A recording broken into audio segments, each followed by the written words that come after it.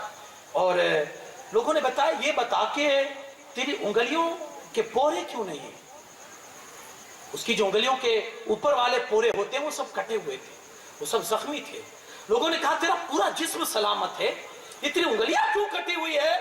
تو اس نے اپنی داستان بتائی کہ جب میں ملبے کے نیچے آ گئی اور پتھروں کے نیچے جب ہم دونوں پھنس گئے, میرے سینے میں جتنا دودھ تھا, میرے آنچلوں میں جتنا تھنوں میں دودھ تھا, میں اپنے بچے کو کچھ دن پلاتی رہی, لیکن جب آنچلوں سے دودھ ختم ہو گیا, خشک ہو گیا, میرے پاس کچھ نہیں تھا, تو کبھی اپنی زبان چٹاتی, کبھی اپنے ہونٹ چٹاتی کہ کسی طرح سے میرے بچے کو دلاسا آ جائے.